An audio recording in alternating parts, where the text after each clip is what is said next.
आइए आगे बढ़ते हैं और समझें कि कहां पर ए का प्रयोग किया जाता है और कहां पर एन का प्रयोग किया जाता है।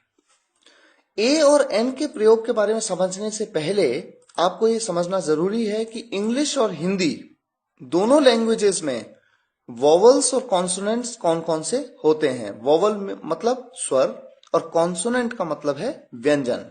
देखिए इंग्लिश के 5 vowels A E I O you और कौन से कॉन्सोनेंट्स हैं, बाकी बचे हुए सभी 21 लेटर्स कॉन्सोनेंट्स हैं। B C D F G H J K L M N P Q R S T V W X Y Z. इसी तरह से हिंदी लैंग्वेज में आपके सामने वॉवल्स आपकी स्लाइड में आपकी स्क्रीन पे इस समय दिख रहे हैं। वॉवल साउंड स्वर की ध्वनि देखिए कौन कौन से लेटर्स हैं हिंदी वर्णमाला में। अ आ इ ई उ ऊ ए ऐ ओ औ अंग आह। और कॉन्सोनेंट साउंड कौन से हैं? क ख ग घ ग च छ ज झ य ट ठ ड ढ ण त थ द ध न प फ ब भ म य र ल व श श स ह अक्ष त्र ज्ञ। आर्टिकल्स में जब हम कहते हैं कि ए का प्रयोग कहां पर होगा और एन का प्रयोग कहां पर होगा, तो वहां पर सबसे पहले आपको यह जानना बहुत जरूरी है कि वॉवल साउंड कौन से हैं हिंदी के और कॉन्सोनेंट साउंड कौन से हैं हिंदी के। अब मैं आपको बताऊंगा कि ऐसा मैं क्यों कह रहा हूं। देखिए एन का प्रयोग कब किया जाता है? If the next word starts with a vowel sound. Vowel नहीं बोला मैंने कहा वॉवल साउंड। और वॉवल साउंड कौन से हैं हिंदी के वॉवल साउंड जो अभी आपने पढ़े थे? अ आ इ ई उ ऊ ए ऐ ओ औ अंग आह। अगर अगले शब्द की शुरुआत स्वर की ध्वनि से हो तब एन का प्रयोग किया जाता है।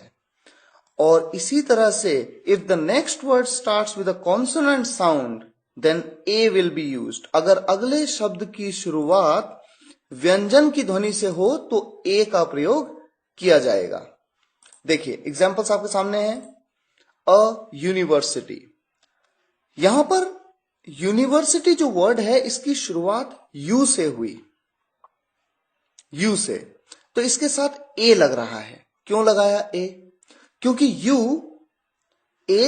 यू की जो ध्वनि है, देखिए यू है तो एक वॉवल, एक स्वर है, अंग्रेजी का एक स्वर है, वॉवल है, लेकिन इसकी ध्वनि देखिए, इसका साउंड देखिए, इसका साउंड है य। यूनिवर्सिटी य का साउंड आ रहा है। चूंकि ये एक कॉन्सोनेंट साउंड है, व्यंजन की ध्वनि है, इसलिए यूनिवर्सिटी के साथ मैंने ए का प्रयोग किया। अक्सर लोग इसमें कंफ्यूज होते हैं। वो कहते हैं कि इंग्लिश के जो 5 वॉवल हैं ए ई आई ओ यू, इनमें से कोई वॉवल से अगर वर्ड शुरू होगा तो हम एन का प्रयोग करेंगे। ये गलत है, ये सही नहीं है। बात इंग्लिश के ए ई आई ओ यू वॉवल्स की नहीं है, बात वॉवल के साउंड की है। अगर ध्वनि स्वर की आई तो आप एन का यूज करेंगे और अगर ध्वनि व्यंजन की आई तो आप ए का यूज करेंगे। यहां पर देखिए भले ही ये वर्ड यूनिवर्सिटी की शुरुआत यू से है जो कि एक वॉवल है, लेकिन ध्वनि किसकी है, साउंड किसका है, वॉवल का है कॉन्सोनेंट का है? तो यहां पर साउंड है कॉन्सोनेंट का, क्योंकि हम कहते हैं यूनिवर्सिटी य से शुरुआत है और य क्या है, एक व्यंजन की ध्वनि है हिंदी अल्फाबेट में, हिंदी वर्णमाला में, जैसा कि मैंने आपको बताया। इसी तरह से आप देखिए एन आवर, आवर के साथ एन क्यों लगाया?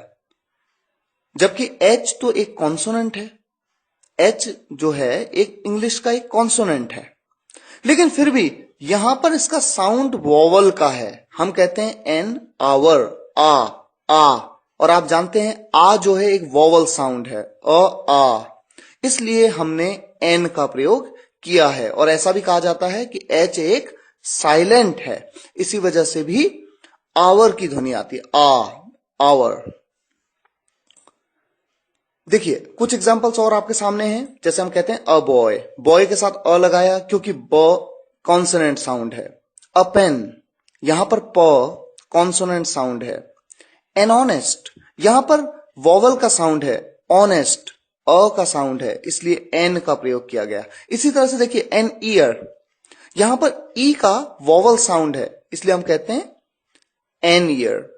और यहां देखिए एक और important point, a year, year, यहां पर ये ईयर है, ईयर नहीं है, ये ई से नहीं शुरू हुआ, ये य से शुरू हुआ, ईयर। इसलिए यहां पर चूंकि कॉन्सोनेंट य का साउंड है, इसलिए ए का प्रयोग किया जाता है, अ ईयर। कुछ और एग्जांपल्स हैं, एनएमएलए, यहां पर हम एन क्यों लगाते हैं, जबकि एमएलए में तो शुरुआत एम से हो रही है, एम एक कॉन्सोनेंट है।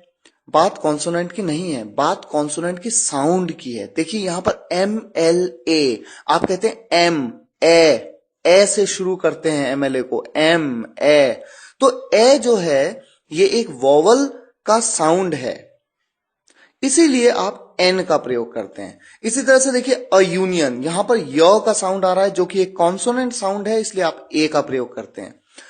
एन ऑरेंज, आप एन का प्रयोग करते हैं क्योंकि ऑरेंज अ का वॉवल साउंड है। इसी तरह से एक इंपॉर्टेंट कॉन्सेप्ट है कि कहां पर द बोलेंगे और कहां पर दी बोलेंगे। बहुत ही सिंपल, दी का प्रयोग कब करेंगे, जब अगले शब्द की शुरुआत स्वर की ध्वनि से हो, if the next word starts with a vowel sound. और द का प्रयोग कब करेंगे, if the next word starts with a consonant sound. बिल्कुल उसी तरीके से जैसे ए और एन का प्रयोग किया। ए का प्रयोग कब करते हैं, जब कॉन्सोनेंट साउंड से शुरू हो। एन का प्रयोग कब करते हैं, जब अगला वर्ड वॉवल साउंड से शुरू हो। इसी तरह से दी का प्रयोग कब करते हैं, जब अगला वर्ड वॉवल साउंड से शुरू हो। और द का प्रयोग कब करते हैं, जब अगला वर्ड कॉन्सोनेंट साउंड से शुरू हो। एग्जाम्पल आपके सामने है, आप इन्हें आसानी से समझ सकते हैं। The boy, the pen, the ear, the honest, the elephant. देखिए दी एलिफेंट, ए, क्योंकि यहां पर स्वर की ध्वनि आई इसलिए दी लगाया, दी एलिफेंट। कभी आपने नोटिस किया होगा, जब मूवी फिनिश होती है तो हम कहते हैं दी एंड, हम द एंड नहीं कहते हैं, हम दी एंड कहते हैं। क्यों, क्योंकि एंड, ए की ध्वनि कौन सी ध्वनि है, स्वर की ध्वनि, इसलिए हम कहते हैं दी एंड। द हाउस, तो ये एक इंपॉर्टेंट कॉन्सेप्ट है। अब आप ये समझिए